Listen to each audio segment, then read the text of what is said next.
Hanya dengan Rp15.000 per bulan, Anda telah turut berpartisipasi dalam menyebarkan dakwah bersama Tarbiyah Sunnah. Barakallahu fikum.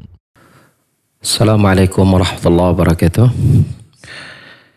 Innal hamdalillah hamdan katsiran tayyiban mubarakan fihi kama yuhibbu rabbuna wa yardah. Asyhadu an la ilaha illallah la syarikalah wa asyhadu anna Muhammadan abduhu wa rasuluhu la nabiyya ba'dah. Qala Allah Ta'ala fi kitabil karim a'udzu samii'il alim minasyaitonir rajim.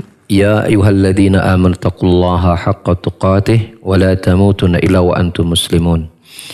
Ya ayuhan nasu taqu rabbakum alladhi khalaqakum min nafsin wahidah wa khalaqa minha zawjaha wa bassa minhuma rijalan katsiran wa nisaa'a wattaqullaha alladhi tasaaluna bihi wal arham innallaha kana 'alaikum raqiba.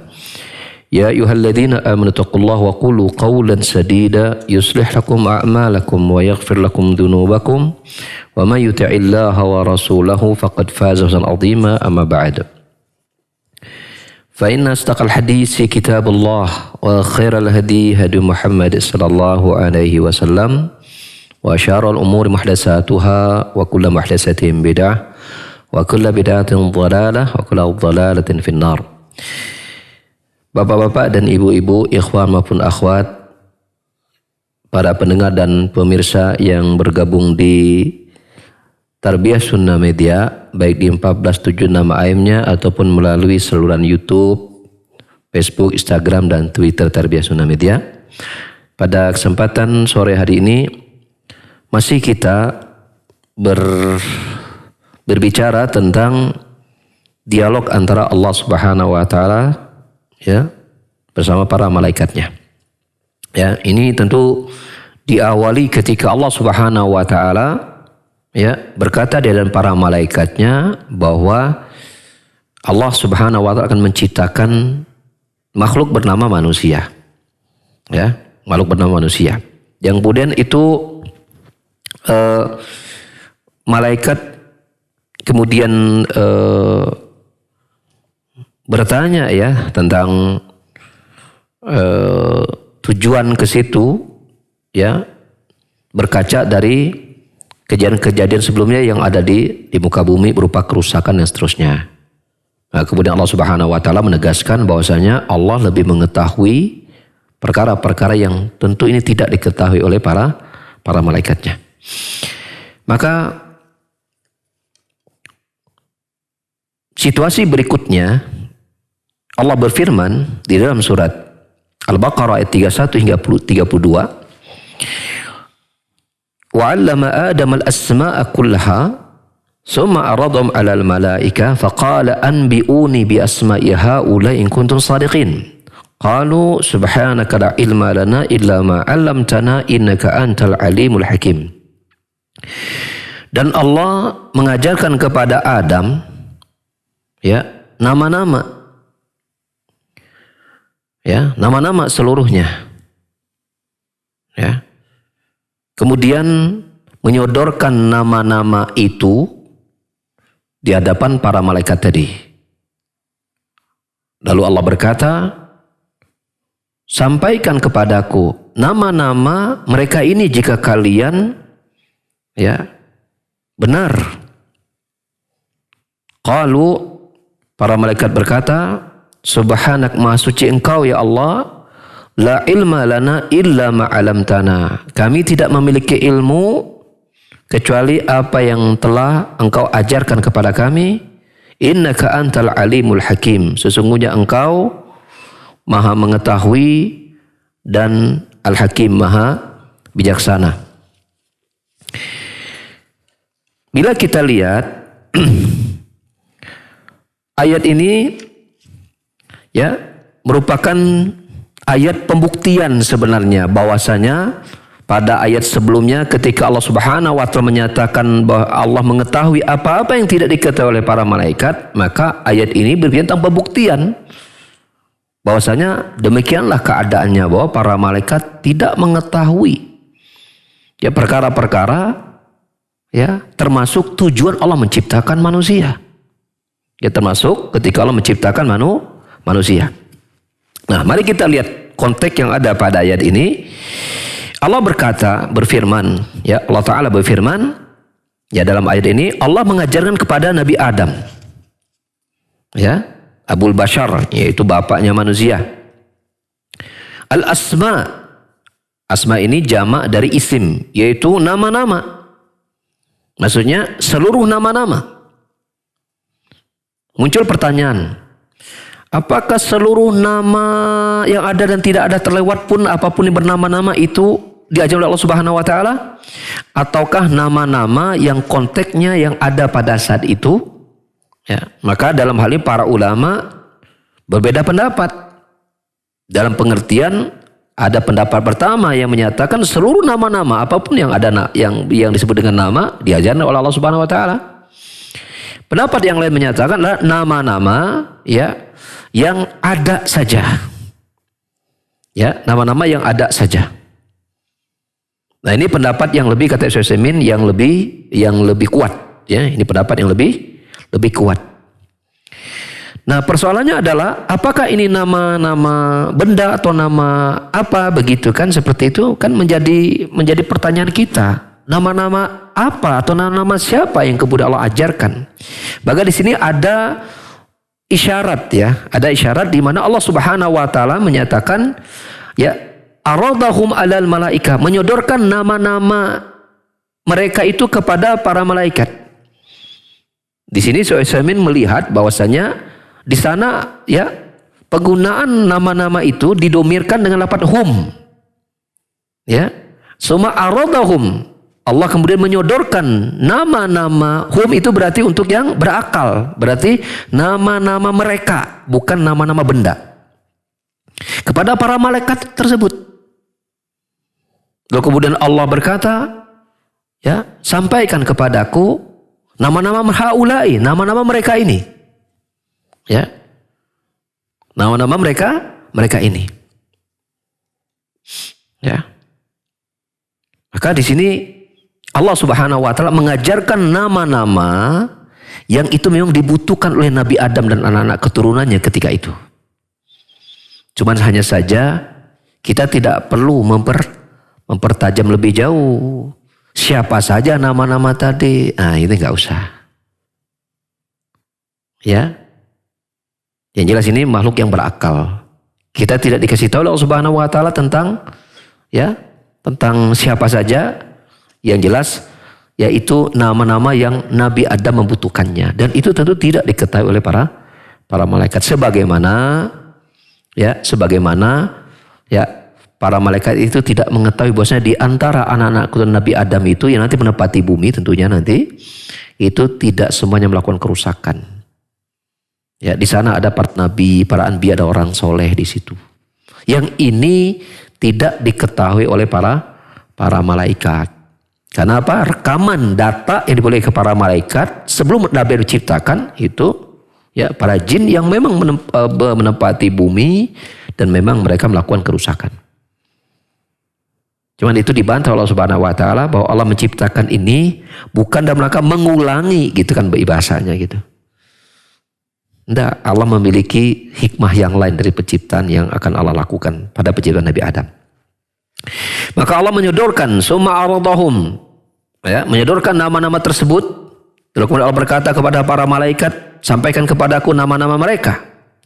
Disinilah kemudian, ya, terbukti bahwasanya malaikat, ya, mengakui ketidaktahuan mereka pada ilmu yang Allah miliki, kecuali sebatas yang Allah ajarkan kepada mereka. Sehingga mereka berkata, Maha suci Engkau ya Allah, tidaklah kami memiliki ilmu kecuali apa yang telah Engkau ajarkan kepada kami.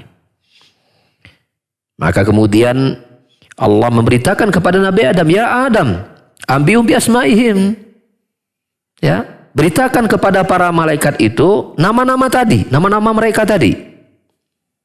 Ya. Ini dalam rangka, ya, Allah memberitakan pada Nabi dalam rangka untuk menjelaskan kepada malaikat bahwasanya mereka tidak memiliki ilmu secara utuh, ilmu mereka meliputi segala sesuatu kecuali sebatas apa yang Allah ajarkan kepada kepada mereka. Nah, disinilah Adam melampaui ilmu malaikat. Dari sisi apa? Dari sisi ya kelebihan ilmu. Ya, kelebihan ilmu. Yang Allah tidak berikan itu kepada malaikat, tapi Allah berikan kepada Nabi Adam. Ya. Apakah kemudian malaikat cemburu? Malaikat hasad? Atau jadi tidak pede? Begitu kan? Tidak. Ya. Malaikat mengakui bahwasanya ya, realitanya memang kami tidak memiliki ilmu kecuali apa yang kau ajarkan ya Allah. Ya, kecuali yang kau ajarkan ya Allah, dan Allah mengajarkan ilmu yang tidak ketahui oleh malaikat, Allah berikan kepada Nabi Adam.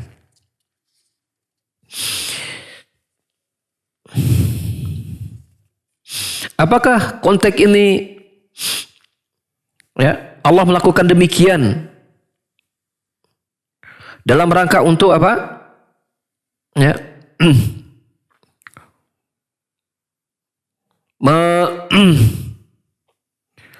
Menegakkan hujah ya kepada malaikat, atau dalam rangka untuk menantang? Ambiuni, beritakan kepadaku ya apa-apa yang kalian biasma'i haula, jadi beritakan kepadaku nama-nama ini. Itu ketika Allah bertanya kepada malaikat, beritakan kepadaku nama-nama ini yang Allah sudah ajarkan kepada Nabi Adam, tapi Allah tidak ajarkan kepada malaikat. Maka Allah menantang malaikat, ya, coba beritakan nama-nama ini. Ternyata malaikat tidak tahu. Maka Adam yang sudah mendapatkan pengetahuan dari Allah Subhanahu wa taala, Allah perintahkan untuk menyampaikannya kepada malaikat, ya. Karena sebelumnya malaikat ya melontarkan pertanyaan kepada Allah Subhanahu wa taala, apakah engkau akan menjadikan di muka bumi ini itu makhluk yang akan membuat kerusakan di muka bumi tersebut dan melakukan menumpahkan darah di muka bumi gitu. Maka kemudian Allah menjawab pertanyaan mereka dan mengatakan, aku lebih mengetahui apa yang tidak kalian ketahui. Nah, di sini Allah membuktikan bahwasanya tuh buktinya malaikat tidak mengetahui nama-nama yang Allah ajarkan kepada Nabi Adam, tapi Adam tahu. Adam tahu. Artinya di situ bahwa tidak kemudian ketika kerusakan terjadi di muka bumi itu tidak ada yang apa? Tidak ada yang memperbaikinya. Tidak seluruh yang nanti mendapati bumi itu semuanya melakukan kerusakan. Ya. Selalu di sana ada apa? Ada hamba-hamba Allah Subhanahu wa taala yang tetap memperbaiki keadaan bumi, kecuali ketika saatnya tiba ya, di saat Allah Subhanahu wa taala menghadirkan hari kiamat. Setelah ya terjadinya situasi seperti itu, malaikat mengakui kelemahan ilmu mereka di hadapan Allah Subhanahu wa taala, maka mereka pun memuji Allah, bertasbih untuk Allah Subhanahu, Maha Suci Engkau ya Allah. Ya, jadi artinya kita sudah membahas kemarin makna tasbih, yaitu apa? Karena ada tasbih, ada takdis tadi kemarin. Ya, kalau tasbih itu kita menjauhkan Allah dari sifat-sifat yang kekurangan. Sedangkan kalau takdis atau tathir itu adalah sesuatu yang sudah nempel dibersihkan. Misalnya kita punya baju putih nih, ya, supaya baju putih tidak kotor, kotor-kotornya sampai mendekat gitu kan, kita jauhkan semua kotoran yang ada. Nah, itu namanya tasbih. Konteksnya begitu, tanzi bermakna itu dijauhkan. Sedangkan kalau takdis itu adalah baju ini sudah ada kotorannya, maka kita cuci gitu supaya hilang. Maka malaikat melakukan tasbih. Tasbih ini adalah apa? Puncak pensucian. Karena kalau sudah dijauhkan nggak mungkin ada yang nempel kan begitu. Jadi pensucian yang paling sempurna untuk Allah Subhanahu wa taala. Maka inilah dilakukan oleh malaikat, menjauhkan Allah dari berbagai macam sifat yang tidak layak bagi Allah Subhanahu wa taala. Ya, sehingga ketika malaikat mengatakan subhanak, maha suci engkau ya Allah, maka seolah malaikat berkata fa anta ya rabbana lam taf'al hada illa li hikmatin balighatin. Ya, engkau ya Rabb kami tidaklah melakukan hal ini kecuali ada hikmah yang sangat besar di situ. Ini menjadi pelajaran kepada kita, ya. Banyak kan kejadian-kejadian yang ada di muka bumi ini yang kita tidak bisa menangkap hikmah dari kejadian itu. Bukan hikmahnya tidak ada, tapi bisa jadi sebagian kita itu tidak bisa menangkap apa hikmah yang ada di balik kejadian tersebut. Ya.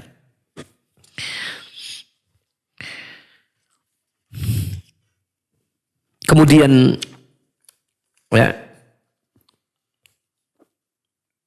malaikat mengakui ilmu yang ada pada mereka sebatas apa yang Allah ajarkan, lalu kemudian mensifati Allah dengan sifat yang mulia, innaka antal alimul hakim, sesungguhnya engkau ya Allah zat yang maha mengetahui dan maha bijaksana. Dua ayat ini, yaitu Al-Baqarah ayat 31 dan 32, memberikan beberapa faidah. Faidah yang pertama, berisi penjelasan bahwasanya Allah Subhanahu wa taala kadang-kadang memberikan karunia, ya, ilmu kepada sebagian hambanya dan tidak memberikan ilmu kepada sebagian yang lain. Contohnya apa? Contohnya malaikat dan Nabi Adam ini. Gitu kan? Allah berikan ilmu kepada Nabi Adam lebih dibanding kepada malaikat. Nah begitu juga keadaan manusia. Ada sebagian Allah berikan ilmu yang lebih, ada sebagian yang kurang. Sesuai dengan kehendak Allah Subhanahu wa ta'ala. Faedah yang kedua, anna lughat tauqifiyah, bahwasanya bahasa, ya, namanya bahasa itu tauqifiyah, ya, walaysa tajribiyah. Maknanya tauqifiyah itu adalah asalnya bahasa itu memang bersumber dari Allah Subhanahu wa ta'ala. Allah yang mengajarkan awalnya bahasa itu kepada manusia. Lalu kemudian sering waktu berjalan mereka mengembangkan bahasa itu di antara mereka. Ya, muncullah sebuah bahasa-bahasa yang lahir dari pergaulan yang terus berkembang antara satu manusia dengan manusia yang lain, satu generasi dengan generasi yang lain. Hukum asalnya Allah mengajar kepada manusia. Jadi ini terjawab, ya, saya sendiri sempat bertanya-tanya dulu.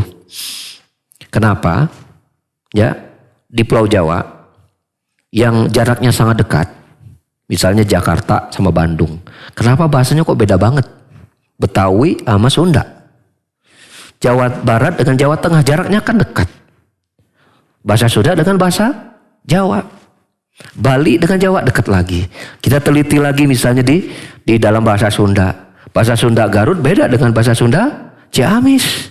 Padahal sama Sunda semakin gitu. Kok di situ ada Cirebon berbeda. Apa yang terjadi? Mengapa itu? Kapan proses terjadi ada dua bahasa yang sangat berbeda ini gitu kan? Kita kan bingung gitu. Allah Subhanahu wa ta'ala mengajarkan bahasa. Ya. Di cross check juga di Eropa itu, ya, itu seluas Pulau Jawa itu terdiri dari beberapa negara.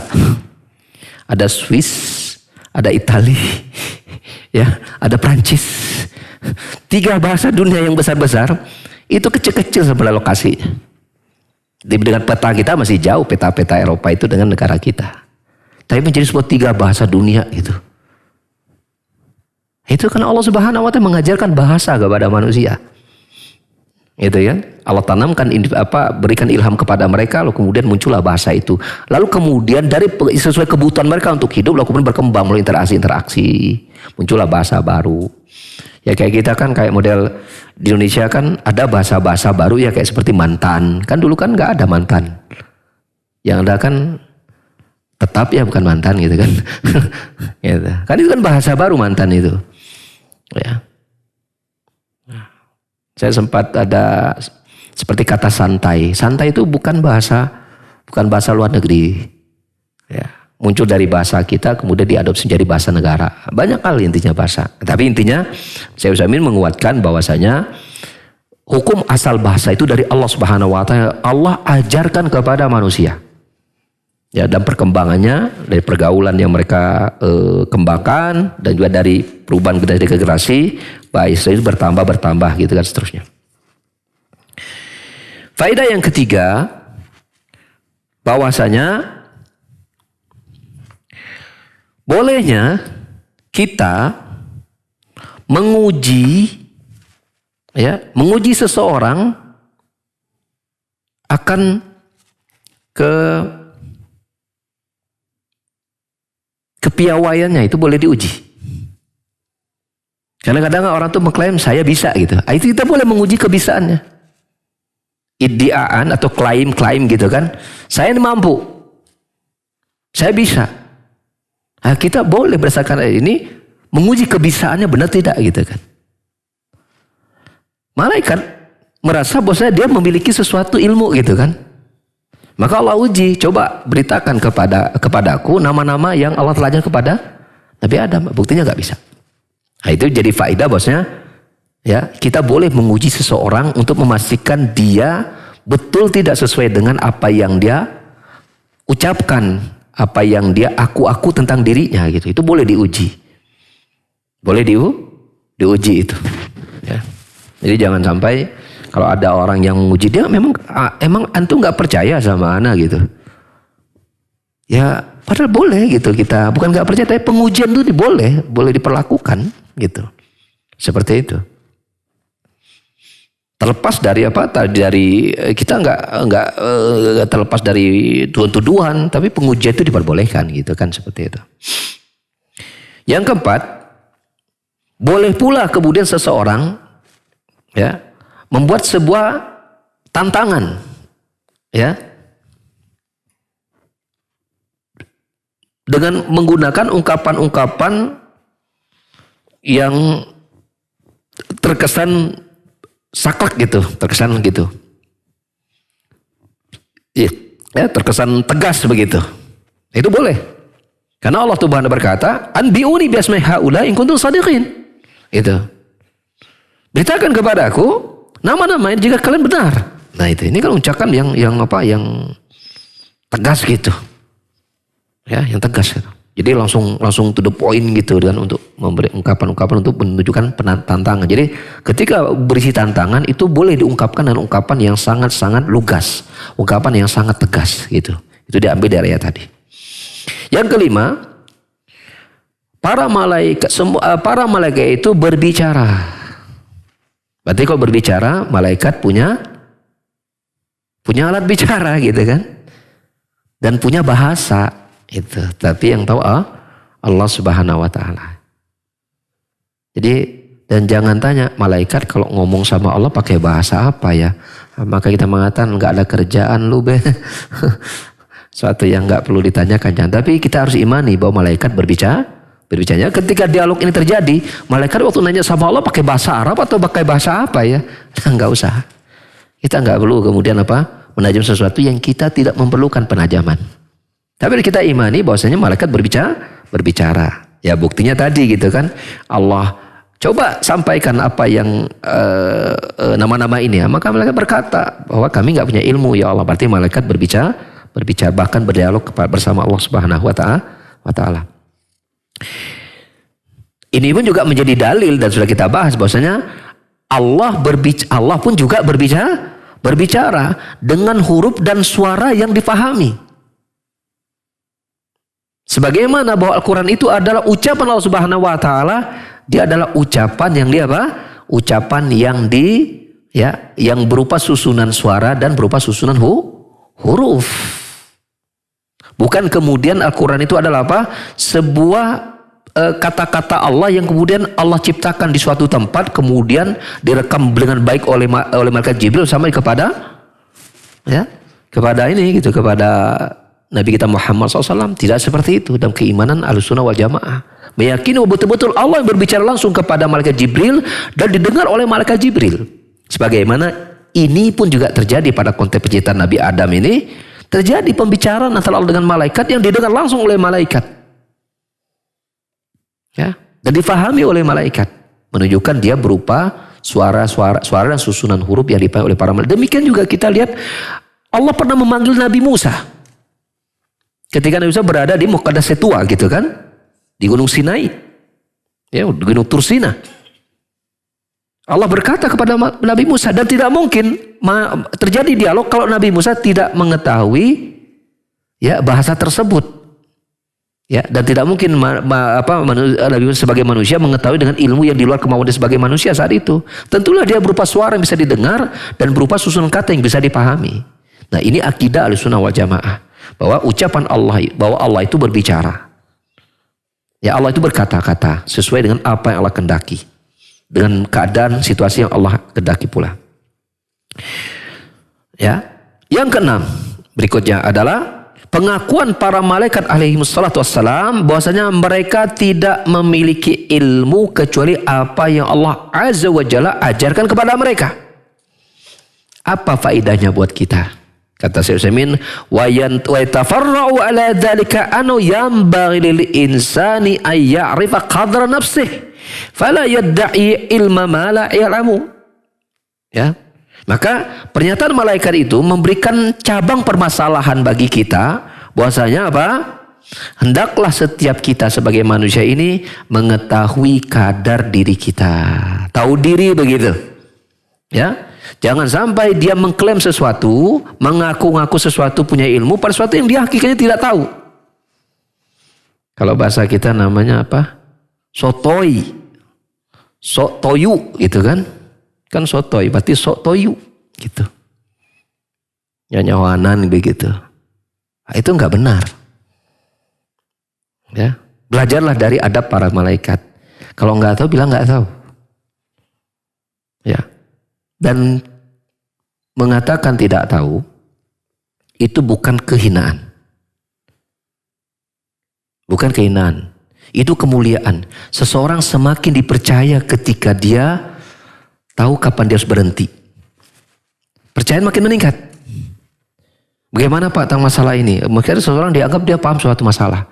Bagaimana tentang masalahnya? Oh maaf saya nggak tahu. Batasan saya nggak sampai di situ. Maka orang semakin menghargai dia. Bukan hina gitu. Ya. Justru kalau seorang merasa semua dia ketahui, nah itu menggambarkan kehinaan dirinya hakikatnya.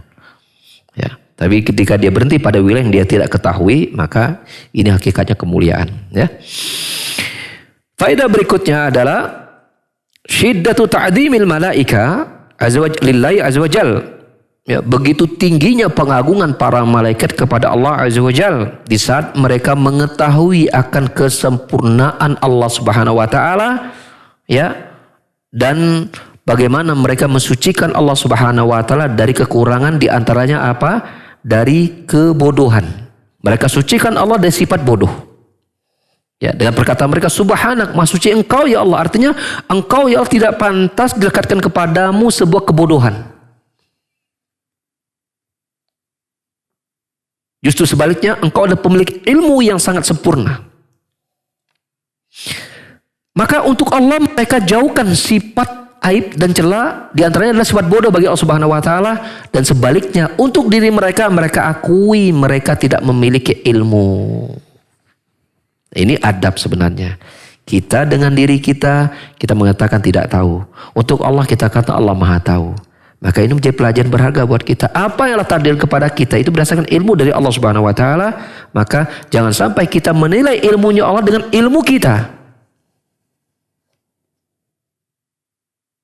Jangan sampai kita menilai ilmunya Allah dengan sudut pandang ilmu kita sebagai manusia. Ketika Allah menakdirkan ini dan itu, termasuk misalnya berupa musibah dan seterusnya, jangan kemudian kita nilai ya ilmunya Allah ketika menakdirkan sesuatu itu dari batas ilmu kita. Akhirnya itu tidak akan benar dan bahkan berujung kepada apa? Kepada kesalahan-kesalahan, berprasangka buruk kepada Allah, ya, melahirkan kepanikan-kepanikan, melahirkan stres, depresi, dan segala macam karena salah dalam melihat suatu, dalam meletakkan suatu permasalahan.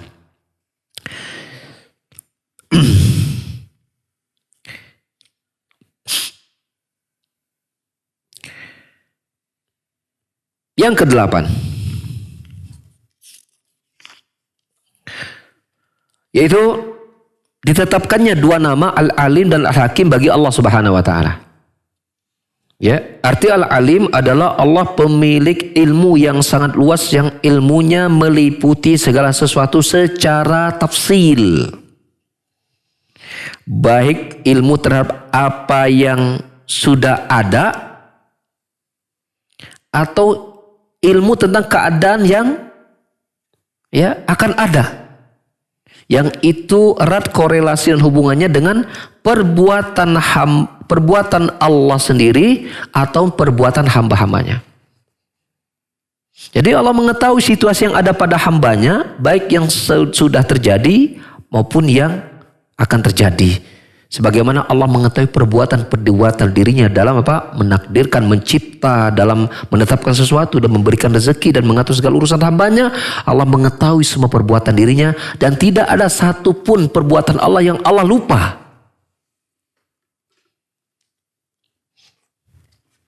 Menunjukkan sempurnanya ilmu Allah Subhanahu wa taala. Setiap apa yang Allah perbuat, Allah tidak pernah lupa dengan perbuatannya.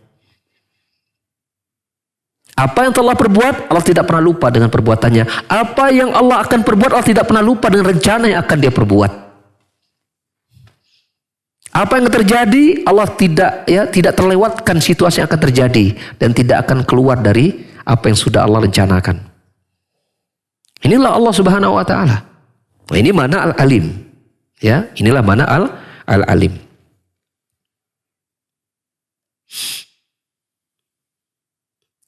Kemudian mana Al-Hakim? Ya, mana Al-Hakim? Kata Al-Hakim, setiap kali kita mendengar kata Al-Hakim, dan itu dikaitkan dengan Allah Subhanahu wa taala, maka pasti ada dua sisi yang selalu ada. Yaitu pertama adalah hikmah, yang kedua adalah hukum. Adalah hukum. Yang pertama apa? Hikmah. Yang kedua adalah apa? Hukum. Itu kata Al-Hakim, dan dua-duanya ada pada Allah Subhanahu wa taala. Ya. Bicara tentang hikmah berarti apa? Keadilan. Karena arti hikmah itu adalah apa? Wad'u syai' fi mawdi'ihi. Menempatkan sesuatu pada tempatnya.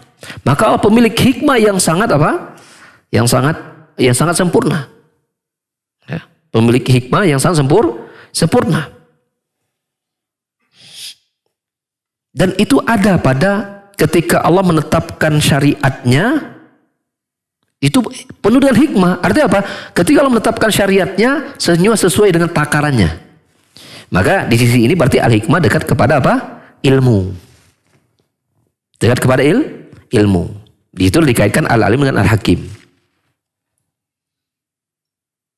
Ketika Allah membuat syariat agama untuk hambanya, maka itu sesuai takaran gitu. Makanya kalau misalnya kita bicara tentang bahwa ilmu waris, laki-laki 2 bagi daripada 1 perempuan, itu sesuai dengan hikmah. Apa maksudnya hikmah? Sesuai dengan takarannya. Sesuai dengan penempatannya. Laki-laki 2, perempuan 1. Sesuai dengan penempatannya. Itulah barometer keadilan. Maka hikmah itu dekat kepada keadilan, dekat pada ilmu di situ.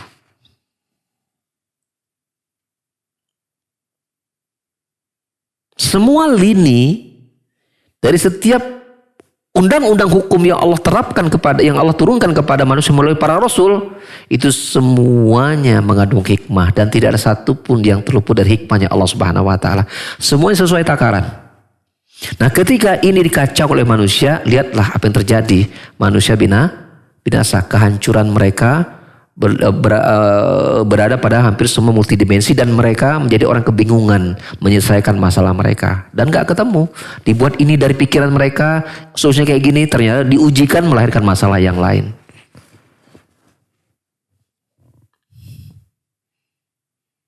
Saya sering menyampaikan begini, kalau kita ingin melihat Islam, jangan melihat kaum musliminnya pada hari ini. Kan sebagian ada orang yang menuduh, kalau memang Islam itu agama yang benar, mestinya orang Islam itu bararager gitu. Mesti nama baik-baik, mesti nama. Tapi kenyataannya kenapa di Indonesia, yang mayoritasnya muslim, kenapa kejahatan banyak dilakukan oleh orang Islam? Kenapa itu tidak sedikit dilakukan oleh agama yang lain? Berarti agama Islam adalah agama yang tidak teruji untuk menjadi agama manusia, untuk perbaiki manusia. Maka jawaban kita adalah apa? Bila Anda ingin menguji Islam sebagai rahmatan lil alamin, Anda lihat manusia yang terbaiknya. Jangan cari contoh kambing hitam gitu loh. Ya. Jangan, memang di setiap sesuatu mesti ada namanya apa? Black sheep istilahnya, apa? Ya kambing hitam, itu kan di kambing hitam kan. Tapi bila Anda ingin menguji sesuatu, Anda harus pilih cari yang terbaik. Dan kita tahu siapa yang mengadakan pengujian pertama pada syariat Islam, jawabannya apa? Para sahabat Rasul sallallahu alaihi wasallam. Lihat kehidupan mereka sebelum datangnya Islam. Turun temurun kan, namanya perang kabilah itu. Namanya dekadensi moral, nama perzinahan, nama pelecehan, namanya macam-macam. Seluruh dimensi kehidupan itu berantakan di masa itu. Antum lihat. Lihat, perhatikan. 13 tahun berubah budaya itu. Yang mungkin turunan udah beratus tahun berubah dalam waktu sekejap 13 tahun. Kita Indonesia merdeka udah berapa tahun? 50 tahun. Bagaimana mengubah Indonesia menjadi itu? Tahu nggak? Susah mencari solusi. Itu pengujian bahwasanya ini Islam agama manusia. Dan Rasulullah SAW mengabarkan bahwa nanti keadaan umat Islam ini akan menjadi penurunan situasinya. Kapan itu? Ketika mereka tak lagi percaya bahwasanya pemahaman para sahabat itu ada pemahaman terbaik kalau itu diamalkan. Mereka lebih suka kepada apa? Pendekatan-pendekatan filsafat, pendekatan-pendekatan liberal gitu kan, pendekatan-pendekatan yang lain. Ya. Selain pendekatan sahabat dan praktikan agama. Maka dia terjadi perpecahan semakin banyak, mereka semakin jauh dari kesatuan, mereka semakin jauh dari keamanan. Lihatlah ketika misalnya hukum-hukum ekonomi diterapkan bukan hukum Islam. Apa yang terjadi? Rusaklah ekonomi manusia. Lihatlah kita pergaulan bukan dipakai pergaulan para sahabat, maka rusaklah pergaulan manusia. Itu yang akan terjadi. Itu yang terjadi. Jadi ada yang bertanya kepada seseorang, saya sebutkan di sini, tapi begini. Kita pakai hukum positif saja, berkaitan masalah hukum manusia. Kita mana hukum Allah lebih baik? Kita lihat di mana lokasi hukum dunia itu berada. Sumbernya di mana? Jawabannya, hukum itu ada di Den Haag kan Belanda. Jadi kalau ada masalah hukum dunia itu dimunculkan di Den Haag.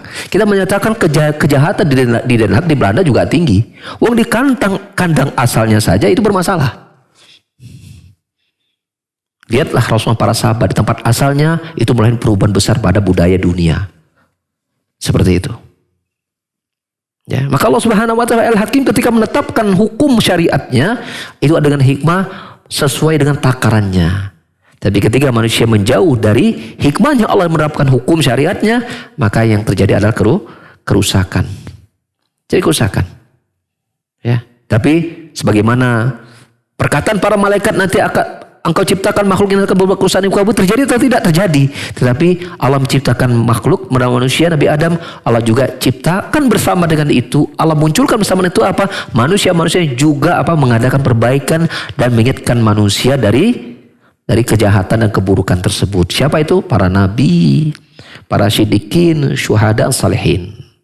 Akan selalu ada di situ. Nah, mudah-mudahan kita termasuk bagian yang ini gitu kan. Seperti itu. Demikian juga hikmahnya Allah Subhanahu wa taala ya, itu juga berada pada ketika Allah menetapkan takdirnya. Ya, menetapkan takdirnya. Ya. Baik yang bersifat umum maupun bersifat khusus. Jadi ketika Allah menetapkan kejadian, menetapkan ukuran pada berbagai macam situasi, keadaan dan orang begitu, semuanya sesuai takaran. Ya, sesuai takaran. Kita dihidupkan di masa sekarang. Ya, di masa sekarang ya, dengan iman kita yang seperti ini, di tempat yang seperti ini sesuai takaran. Coba kalau iman kita yang seperti ini, kita dihidupkan di zaman para sahabat, maka mungkin akan menjadi golongan munafikin gitu. Kenapa? Dengan iman kayak begini ini nggak cocok kalau dihidupkan di zaman sahabat. Nggak mau, sulit rasanya dengan iman seperti kita ini untuk berada pada barisan sahabat yang dihantam dengan berbagai macam pengujian keimanan gitu, dan mereka berhasil menunjukkan itu. Ya, seperti itu ya. Semuanya sesuai ya, sesuai dengan takaran. Ya, semuanya sesuai dengan takaran.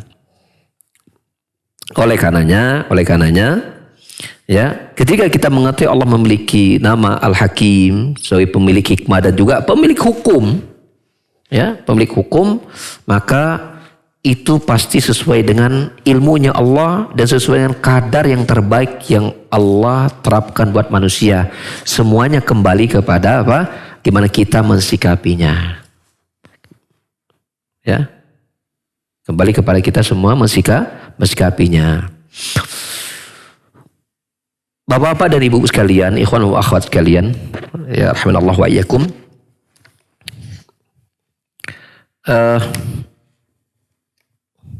Sebuah kekeliruan besar bila kita merasa bahwa kalau kita sudah berada di jalur orang-orang soleh, berada pada jalur ketaatan, lalu kemudian kita gak berhak mendapatkan ujian. Ini kekeliruan besar. Kenapa sih saya itu sudah rajin ibadah ini dan itu, jauh dari maksiat, kenapa kok saya masih mendapatkan kesulitan gitu? Ya, karena kesulitan orang kan beda-beda, kesulitan ekonomi, ada kesulitan ini dan itu segala macam, beda-beda gitu. Mungkin kesehatan segala macam. Mengapa dan mengapa? Ya, ini masalahnya di situ.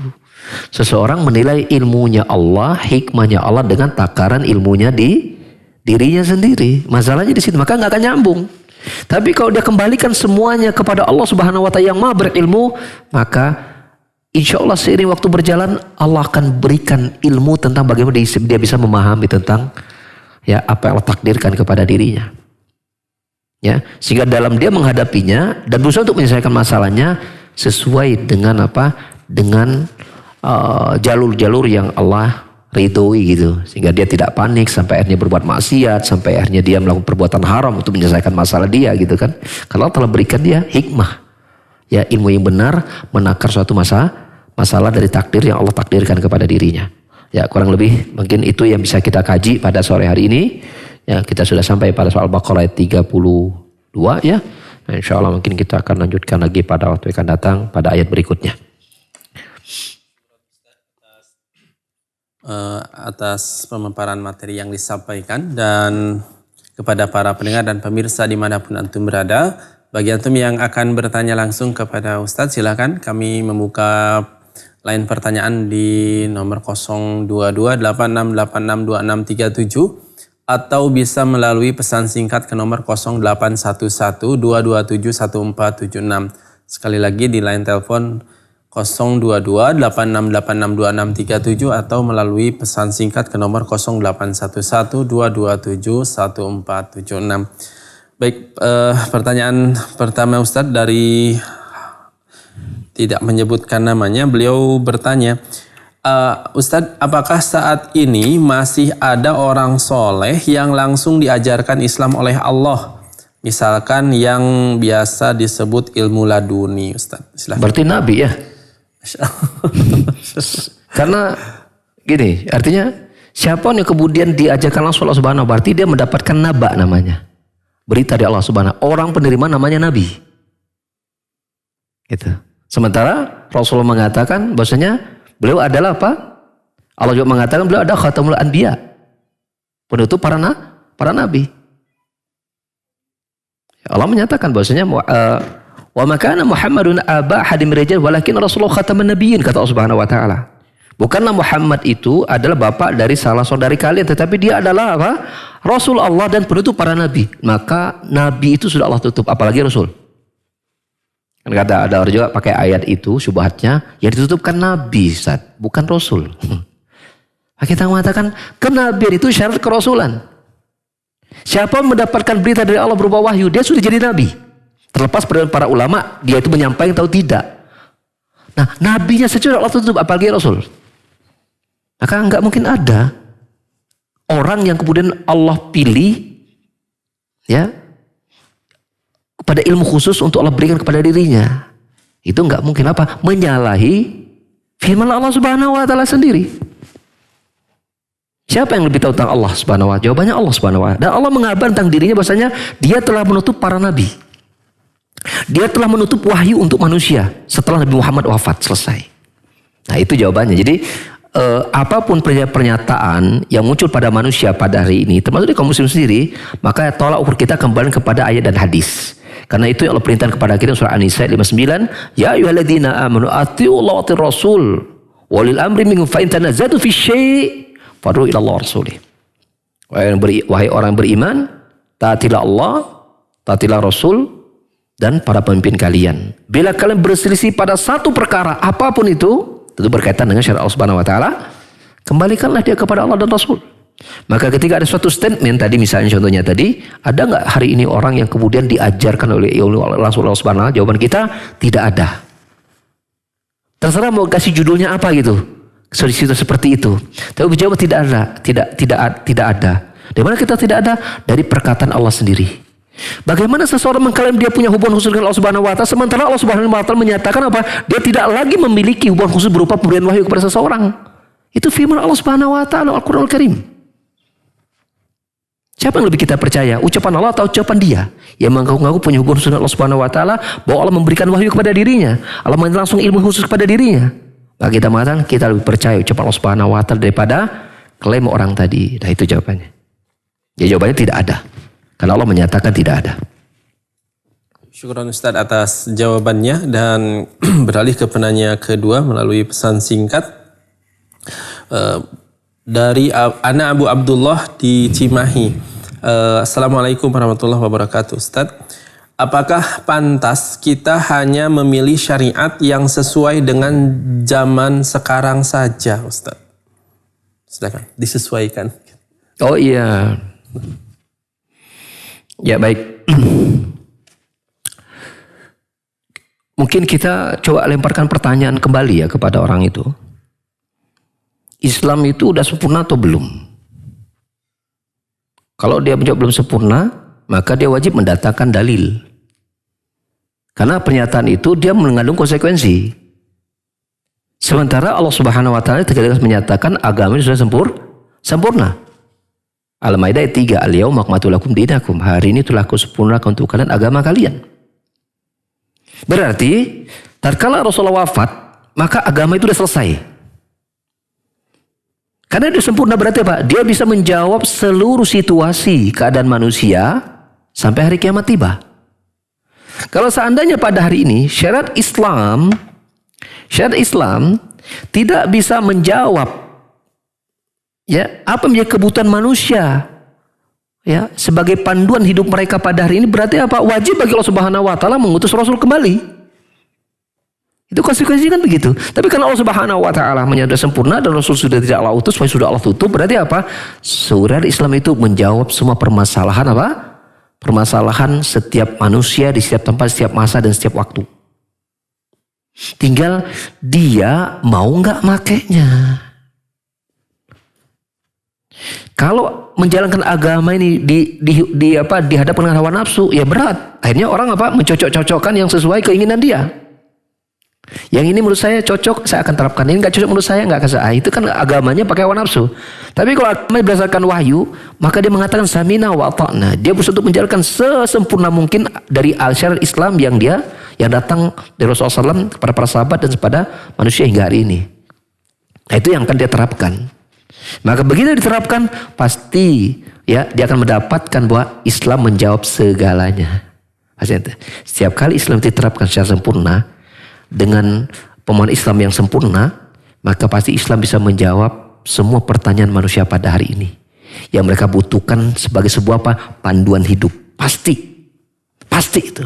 Karena kalau tidak bisa menjawab, maka wajib bagi Allah untuk menutus Rasul kan mestinya kan? Nah, ini logikanya harus seperti itu yang kita bangun. Anda percaya nggak kepada Islam? Anda percaya nggak kepada agama bisa berikan Rasul? Persoalan kalau Anda nggak percaya itu yang repot. Anda akan apa? Ragukan itu tidak sesuai dengan hawa nafsu Anda. Mana yang sesuai, mana yang tidak. Ya seperti itu. Ya, Allah alam bisawab. Yang terakhir kalau nggak ada kita tutup. Mungkin cukup Ustaz. Cukup ya. Ya baik, itu yang bisa kita sampaikan pada hari ini bahwa al-haqqu min rabbina, setiap kebenaran itu datang dari Rabb kita Allah Jalla wa Ala. wa huwal hakimul alim. Dan bila ada kesalahan itu pasti dari kesalahan saya, dan semoga Allah mengampuninya dan memperbaiki diri saya dan kita semua ya di hari-hari yang akan datang bila Allah berikan ilmu dan Allah dan Rasulnya itu berlepas diri dari kesalahan tersebut. Ya, subhanakallahumma bihamdika asyhadu an la ilaha illa anta astaghfiruka wa atubu ilaik. Wa akhiru da'wana alhamdulillahirabbil alamin. Wassalamualaikum warahmatullahi wabarakatuh.